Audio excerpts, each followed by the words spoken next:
Hi అండి, అందరికీ నమస్కారం. Welcome back to my channel. ఈ వీడియోలో ఉద్యోగ పెన్షనర్లపై ఉద్యోగ సంఘ నేత సూర్యనారాయణ గారు కీలక ప్రెస్ మీట్ అండి.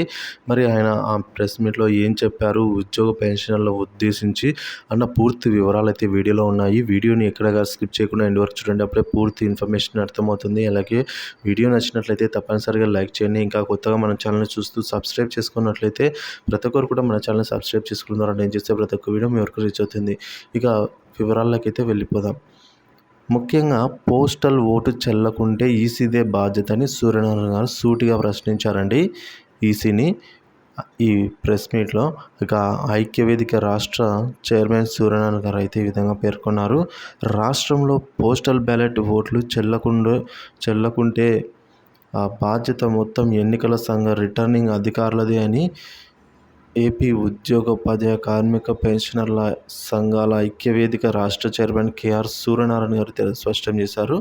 మరి విఘ్నులైన ప్రభుత్వ ఉద్యోగుల ఓటు చెల్లకుండా పోవటం ఎన్నికల ప్రక్రియలో లోపంగానే పరిగణించాల్సి ఉంటుందని ఆయన ఈ సందర్భంగా పేర్కొన్నారు. మారుతున్న సాంకేతికతను అనుగుణంగా పోస్టల్ బ్యాలెట్ల ప్రక్రియను సరళతరం చేయాలి అని ఆయన డిమాండ్ చేశారు. ఈ మేరకు సూర్యనారాయణ గారు ఓ ప్రకటన చేస్తూ దేశ చరిత్రలోనే రికార్డు స్థాయిలో వినియోగించుకున్న ప్రభుత్వ ఉద్యోగుల ఓటు హక్కు చెల్లుబాటు అయ్యేలా చూడవలసిన బాధ్యత రాష్ట్ర ఎన్నికల సంఘం మరియు రిటర్నింగ్ అధికారులదే అని అయితే కేఆర్ సూర్యనారాయణ స్పష్టం చేశారు. సో ఏ ఒక్క ఓటు చెల్లుబాటు కాకుండా ఎన్నికల సంఘమే బాధ్యత వహించాల్సి ఉంటుందని అయితే ఆయన ఈ సందర్భంగా తెలిపారు. ఎక్కువ సంఖ్యలో పోస్టల్ బ్యాలెట్ ఓట్లు చెల్లుబాటు కాకుంటే ఎన్నికల సంఘం నిర్లక్ష్యంగానే ఈ వ్యవహారాన్ని భావిస్తాము, ఇది లొసుబాటుగానే భావిస్తామన్నట్టుగా కూడా సూటిగా సూర్యనారాయణ గారు తెలిపారండి.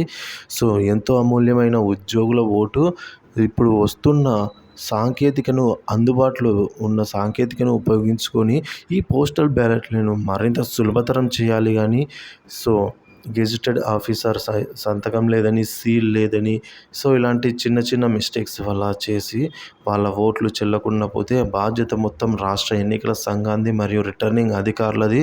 సో ఇంకా ఎక్కువ మంది కనుక పోస్టల్ బ్యాలెట్లు చెల్లకుండా పరిగణించినట్లయితే అది ఖచ్చితంగా కేంద్ర ఈసీది అనేది ఎన్నికల సంఘాన్ని అనేది సూర్యనారాయణ గారి ప్రెస్ మీట్లో ప్రధానంగా తెలియజేశారండి ఉద్యోగ పెన్షన్లని ఉద్దేశిస్తూ.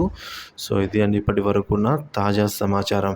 వీడియో నచ్చినట్లయితే లైక్ చేయండి. ఇలాంటి మరిన్ని వీడియోస్ కోసం మన ఛానల్ని సబ్స్క్రైబ్ చేసుకుని అప్డేట్స్ ఫాలో అవుతూ ఉండండి. Thank you for watching this video.